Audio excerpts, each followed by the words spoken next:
Do you feel safer now? Or do old wounds still echo sometimes? Picture this, your own flesh and blood, the son you raised through scraped knees and college loans, hands you a glossy brochure for a dream cruise, all smiles and, Mom, you deserve to relax after Dad, so you hug him tight, feeling that rare warmth. Until the night before departure when you push open his office door too soon and catch him on the phone, chuckling about how the one-way ticket will solve all his problems, your problems, meaning you, adrift at sea while he cashes in on everything you built, and instead of your heart shattering into a million pieces, a cold fire lights inside you, leading you to whisper to yourself, "Fine, darling, have it your way. You'll regret this 3 times over." Because what comes next starts small, but builds into a storm that crashes down on him harder than any ocean wave ever could, pulling you into a tale of betrayal and cunning payback that keeps you guessing until the very end.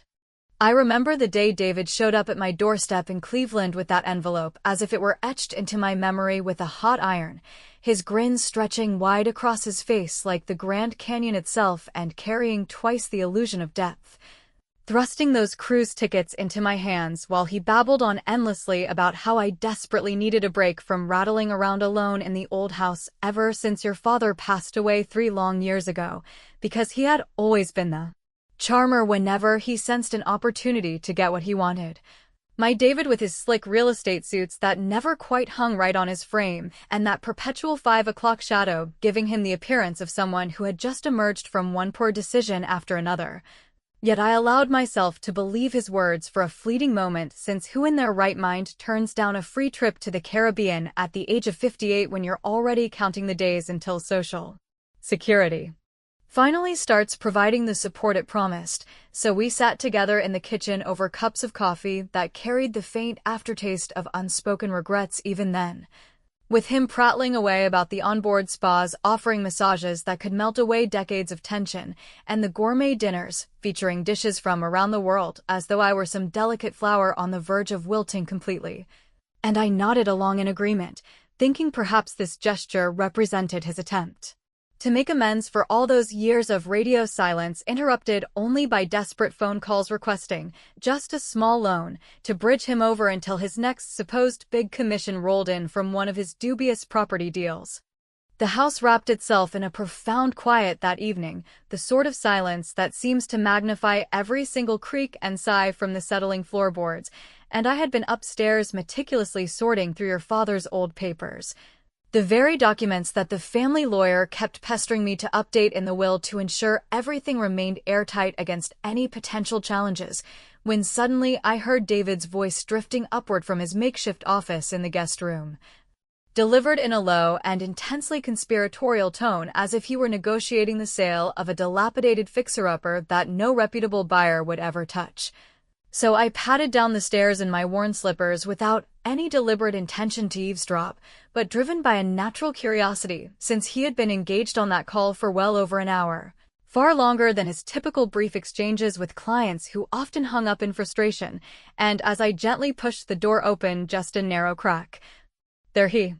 stood pacing back and forth with the phone clamped tightly to his ear, laughing in that oily, insincere manner that had always managed to set my teeth on edge like nails scraping across a chalkboard. "Yeah, Lisa, it's all coming together perfectly. The cruise is fully arranged with the one-way ticket just like we mapped out in our plan. So she'll be out there sipping Mai Tais in the middle of absolute nowhere while we take care of all the necessary paperwork right here without any interference,"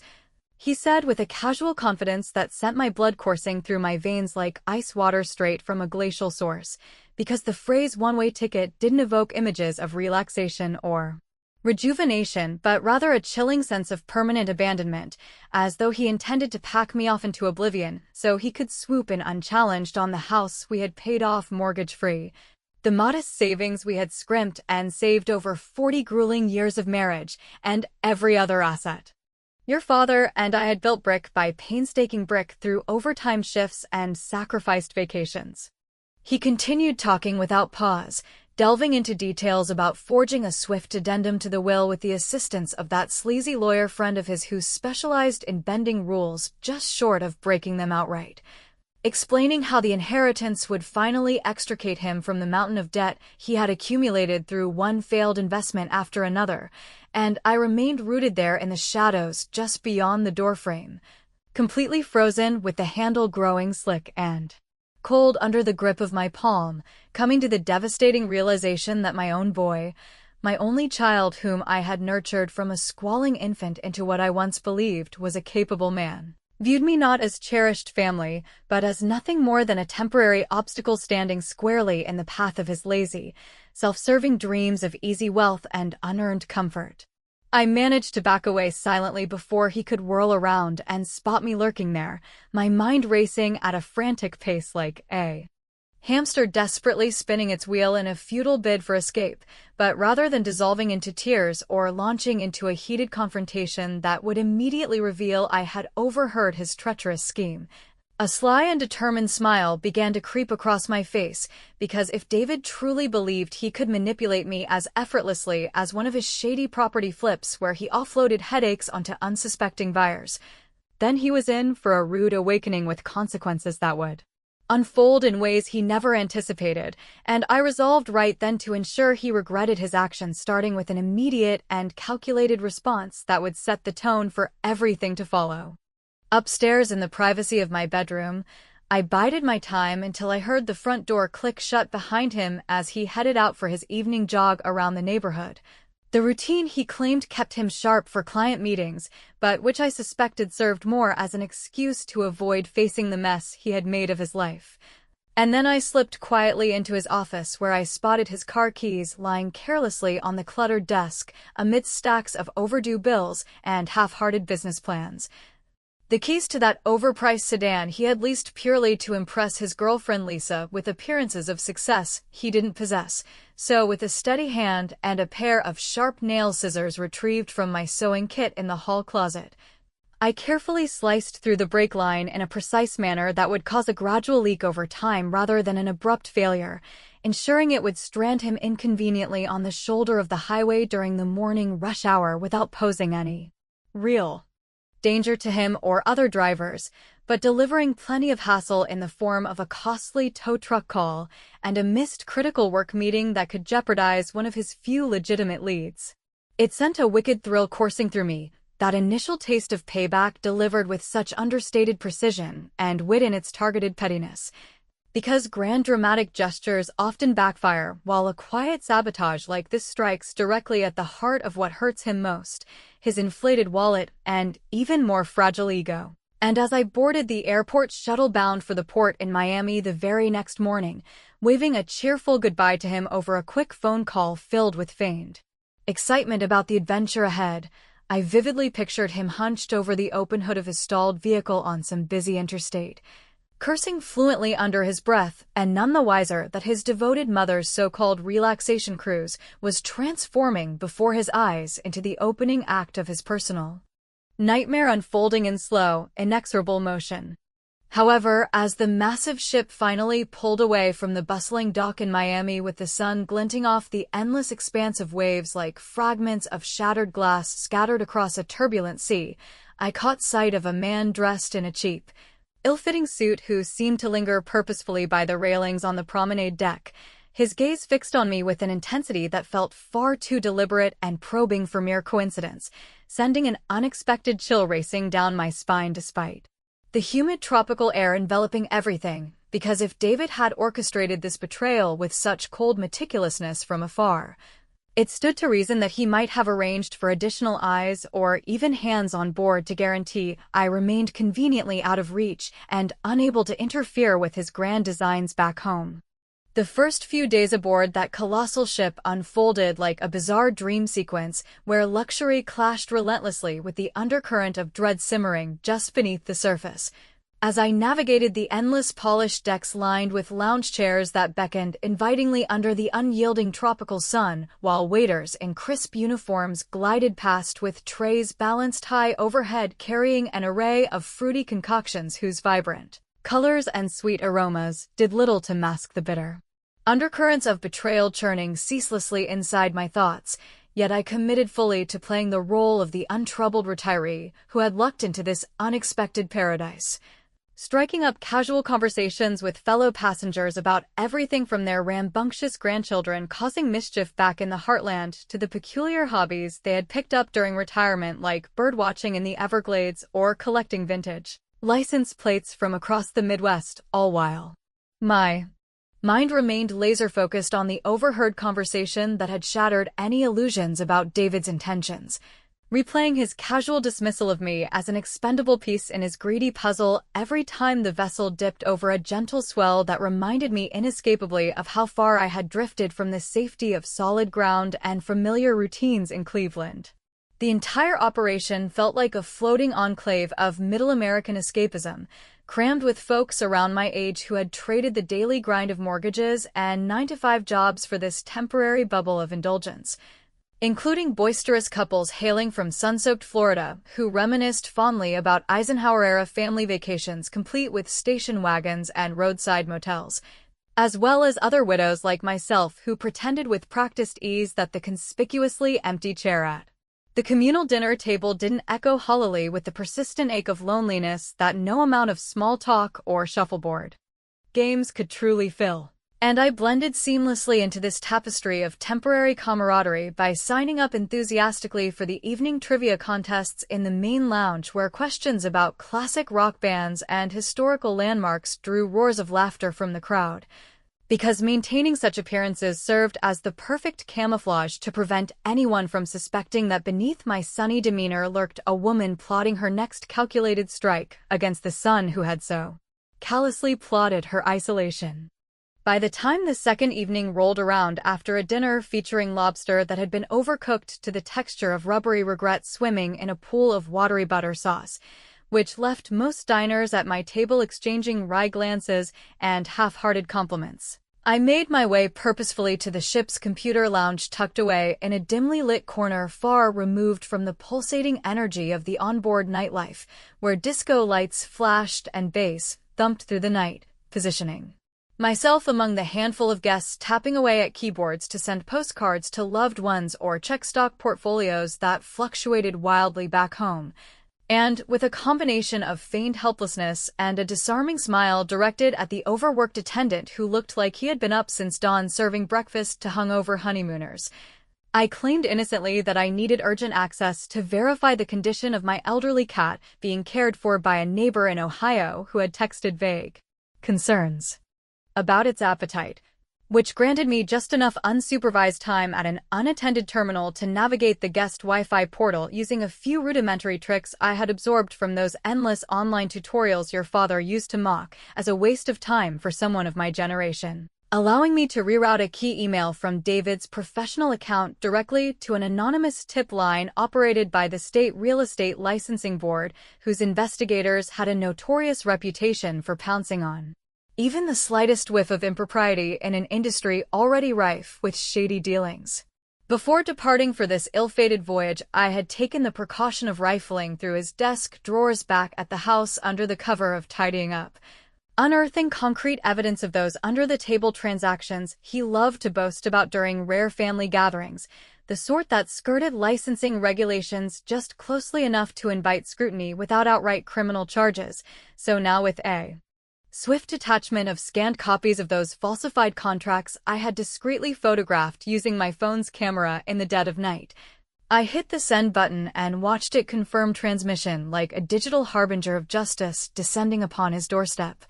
envisioning the stern-faced officials arriving unannounced at his cramped apartment while he still seethed over the mechanic's bill for his mysteriously compromised brakes that had left him thumbing rides to work like the has-been he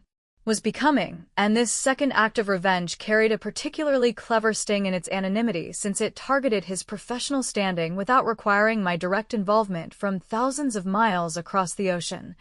striking at the very core of his greed-driven existence and forcing him to explain away the mounting discrepancies to his colleagues and that opportunistic girlfriend Lisa, who had likely egged him on with visions of shared luxury funded by my hard-earned nest egg, because in the grand theater of familial payback, nothing quite unravels a man's pretensions like the slow drip of bureaucratic inquiries eroding the foundation of his so-called success. That rush of satisfaction lingered with me like the faint tang of salt on the breeze as I sipped a cup of tepid tea in the quiet aftermath of my digital maneuver, chuckling inwardly at the mental image of David pacing his living room in a cold sweat while fielding calls from irate superiors demanding explanations for the anonymous allegations now flooding their inboxes. Yet the fleeting triumph began to ebb away the very next afternoon when I found myself drawn into an extended conversation with Margaret, a remarkably spry 70-year-old hailing from Pittsburgh who nursed her gin and tonic with the practiced ease of someone who had long ago mastered the art of turning solitude into subtle enjoyment by the expansive pool deck where lounge chairs creaked under the weight of sunbathers slathered in sunscreen, and she let slip midway through our exchange that she actually knew David from a charity fundraiser back in Ohio where he had schmoozed donors with his polished patter about community development projects that never quite materialized, describing him glowingly as such a go-getter full of ambition, which twisted my stomach into knots because her presence on this very ship suddenly felt less like serendipity and more like a deliberate thread in the web David had woven to monitor my compliance from afar. We ended up talking for hours under the shade of a striped umbrella as the sun dipped toward the horizon, painting the sea in hues of orange and gold, with her opening up about her own wayward son who had finally mended their fractured relationship after a similar rift involving misplaced trust and financial missteps that echoed uncomfortably close to my own situation. And for a vulnerable instant, I nearly unburdened myself completely by confessing the full extent of the treachery I had uncovered along with the vengeful steps I had already taken to counter it, but I reined in the impulse at the last moment, opting instead to probe gently for any deeper connections by asking leading questions about mutual acquaintances in the real estate circles David frequented, only for her to mention in passing how he had specifically raved about this particular cruise line's discreet services tailored for elderly travelers seeking extended escapes, which hung in the humid air between us like the acrid smoke from a smoldering fuse, waiting to ignite. That revelation planted seeds of unease that blossomed fully later that night as I retreated to the relative sanctuary of my cabin with the constant hum of the engines vibrating through the hull like a mechanical lullaby promising fitful sleep at best, only for my phone to buzz insistently on the nightstand with an incoming text from a blocked number that read simply, "Enjoy the trip, Mrs. Hayes. Someone's watching to make sure you don't turn back," sending my heart into a frantic tattoo against my ribcage like a wild bird battering itself against the bars of its cage, because if David had already mobilized surveillance to enforce his one-way exile, then my impulsive email tip might have inadvertently escalated the stakes by alerting him to potential resistance on my part. And whatever perils awaited on the vast blue expanse stretching endlessly ahead, I sensed with a deepening certainty that the true confrontations were only just beginning to crest like waves building toward an unforgiving shore. As the ship carved its relentless path through waters that grew progressively more restless on our approach to the sun-drenched Bahamas, where turquoise shallows promised postcard perfection even as distant clouds hinted at brewing unrest, the initial veneer of onboard glamour began to wear thin at the edges, much like a bargain bin swimsuit fraying after repeated exposure to saltwater and chlorine in a community pool back home, with the salty spray occasionally misting the lower decks and turning the air into a sticky haze that had passengers muttering complaints about the lengthening lines at the buffet stations where the selection of fresh seafood started to look suspiciously repetitive by midday. Yet I maintained my daily routine with deliberate steadfastness, including the gentle stretches of morning yoga sessions up on the windswept upper deck that helped clear the fog from my thoughts while allowing me to observe the ebb and flow of fellow travelers without drawing undue attention to myself. And all throughout those hours, the anonymous text message from the previous night continued to gnaw at the edges of my consciousness, like an persistent itch buried deep under layers of skin that no amount of scratching could fully alleviate, compelling me to question whether David's insidious reach truly extended across oceans through hired watchers, or if my own mounting paranoia had simply amplified every casual glance from a stranger into a potential threat designed to keep me off balance and compliant in his elaborate scheme of familial disinheritance. Margaret evolved into an unexpected yet comforting confidant during these unfolding days of feigned normalcy, Her endless supply of anecdotes drawn from a lifetime of navigating family upheavals striking chords that resonated uncomfortably with my own buried resentments toward the son who had morphed from a promising boy into this calculating opportunist. And I found myself weaving in subtle hints about unspecified troubles with the kids during our ritualistic sunset conversations on the promenade, where the horizon blurred into a canvas of fading light. Testing the boundaries of trust without ever fully submerging into the risky waters of outright confession, because placing faith in anyone aboard this isolated behemoth seemed as precarious as wagering your life savings on a slot machine rigged by the house in a dimly lit casino off the Vegas Strip. Beneath the surface of such innocuous exchanges, however, my focus sharpened on the second layer of revenge that had been percolating since the email tip-off, which targeted not just David in isolation, but the tangled network of enablers he had assembled around himself like a poorly constructed safety net woven from threads of deceit and mutual self-interest. Because if he imagined that stranding me at sea would pave a smooth highway to claiming the inheritance built on decades of my sacrifices, alongside your father's tireless efforts, then I intended to introduce enough detours and roadblocks to transform his path into a labyrinth of frustration and fallout that would echo long after the cruise concluded. It all ignited from a snippet of overheard dialogue in the narrow galley corridor during one of my aimless wanderings through the less trafficked areas of the ship, where the scent of industrial cleaning agents mingled with the faint aroma of diesel from the engines. Far below, as a wiry crew member named Raoul, whose name tag gleamed under the fluorescent lights, while he muttered urgently into a handheld radio about special arrangements flagged for haze, which immediately perked up my ears and set my pulse quickening with the instinctive alertness of someone who had learned long ago to listen twice before speaking once,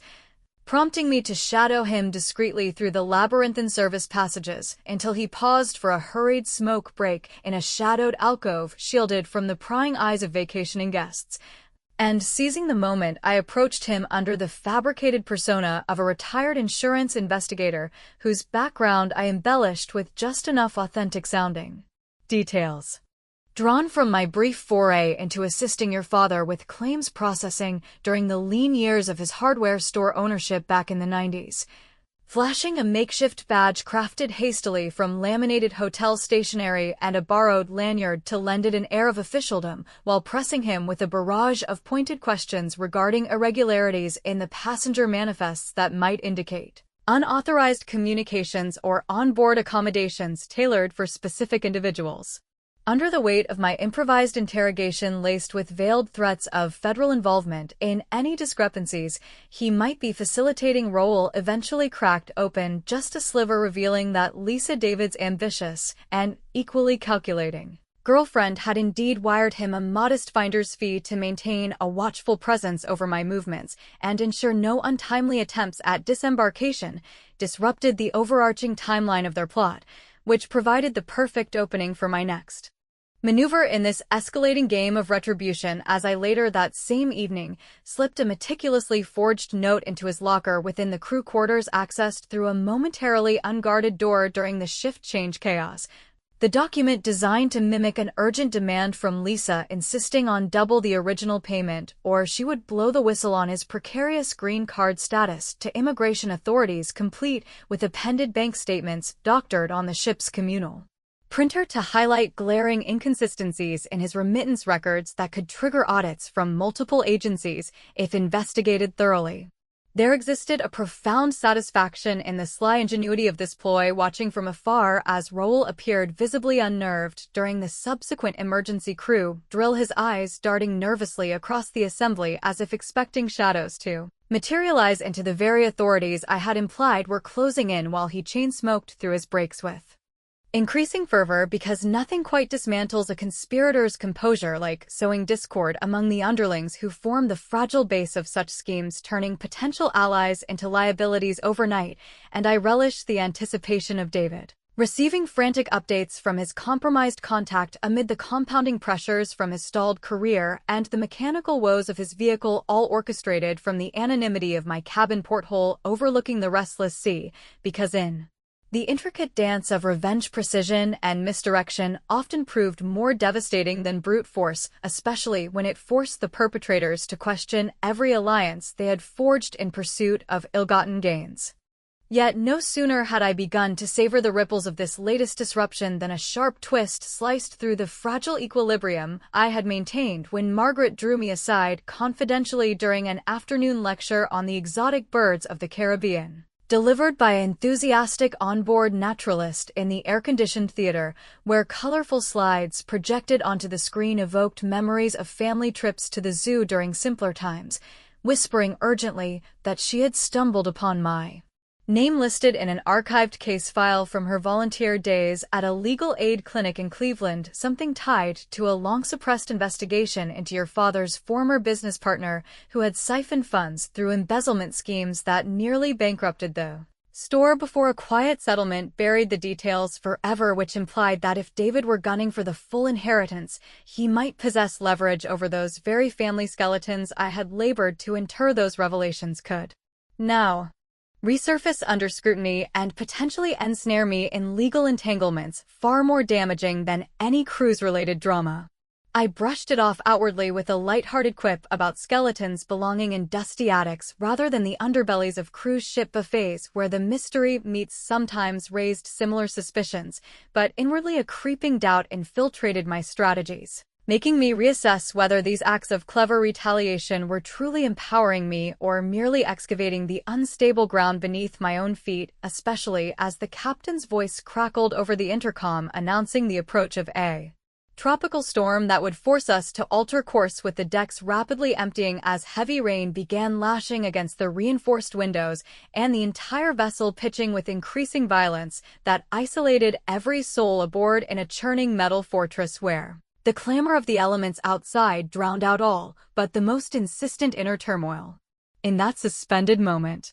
confined to my cabin with the bulkheads creaking ominously like the complaints of ancient bones under strain, I came to the stark realization that the tempest raging beyond the hull paled in comparison to the one I had unleashed within the confines of this voyage, a maelstrom of secrets and reprisals that threatened to consume not just David, but the remnants of the life I had so carefully preserved against all odds. The storm unleashed its fury upon the ship for what seemed like an unending stretch of time that blurred the boundaries between day and night into a relentless symphony of howling winds and crashing waves, which transformed the once elegant vessel into a beleaguered creature, groaning under the assault much like a weary old beast tossed about in a game played by indifferent gods, with emergency lighting casting erratic shadows along the narrow hallways where passengers gathered in clusters within the main dining hall, sharing uneasy laughter over mugs of lukewarm coffee that did little to warm the chill of uncertainty seeping into every corner, while the crew members issued clipped commands through crackling speakers to lash down any unsecured deck furniture that might become projectiles in the frenzy. Yet throughout the ordeal I gripped tightly to the unyielding railing of my determination, knowing full well that yielding to fear or doubt at this juncture would hand David the victory he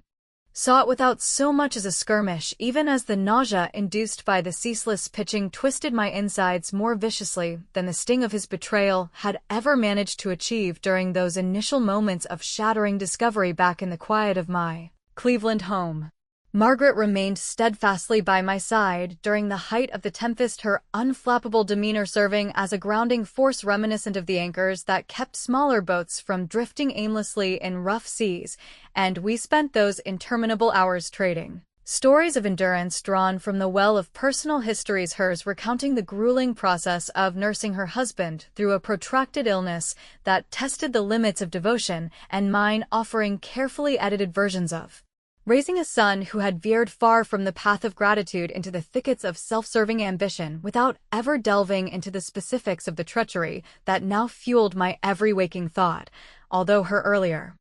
allusion to that dusty case file involving your father's business partner's embezzlement lingered in the air between us like the persistent dampness clinging to our clothes after the rain finally began to slacken, forcing me to confront the possibility that my own concealed knowledge of those financial improprieties, the ones I had buried deep to shield the family from scandal, might represent the true currency David aimed to exploit in his bid to dismantle the legacy we had preserved against all odds. As the skies gradually cleared 2 full days later, unveiling a horizon marred by bruises of lingering clouds and the faint outline of a Bahamian island emerging like a mirage on the shimmering expanse, I capitalized on the restored calm to advance my campaign of retribution by venturing into the satellite communications lounge disguised as a space for routine video calls to distant relatives under the pretense of coordinating a surprise birthday message for a non-existent grandson, which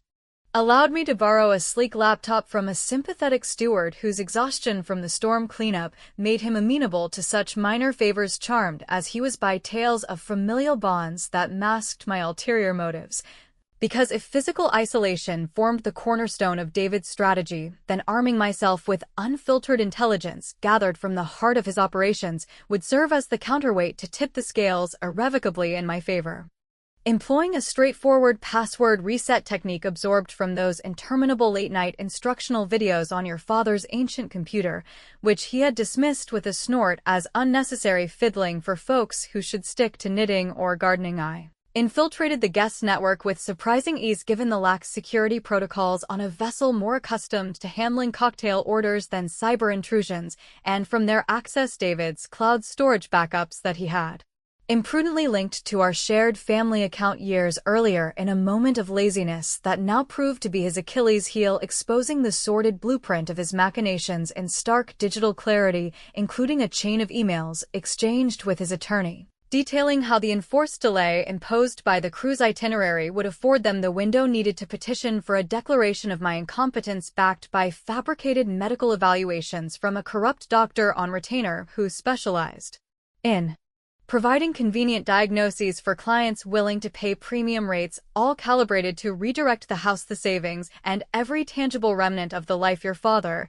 and I had constructed through decades of frugality and foresight straight into David's grasping hands before I could mount any defense from the supposed remoteness of international waters. A surge of white-hot rage coursed through me akin to the lightning that had forked across the storm-tossed sky, but I harnessed it methodically into the next phase of my reprisal by composing an anonymous video dispatch routed through a disposable online account, and dispatched directly to his work email timed precisely to detonate during what I knew from his calendar sync to be a pivotal board presentation where his superiors would scrutinize every slide and syllable, the message masquerading as a furious testimonial from a jilted client whose property transaction he had allegedly sabotaged, complete with manipulated audio excerpts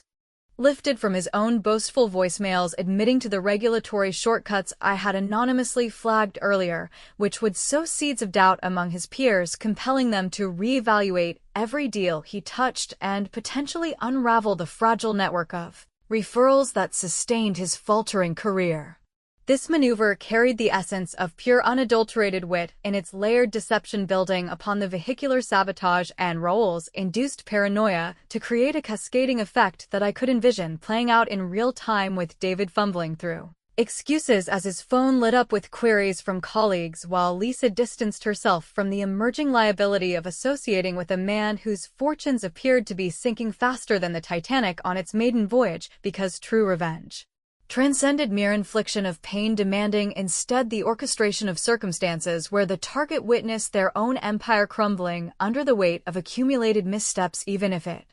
necessitated skirting ethical boundaries that a more conventional mother might deem unforgivable in the quiet hours of reflection.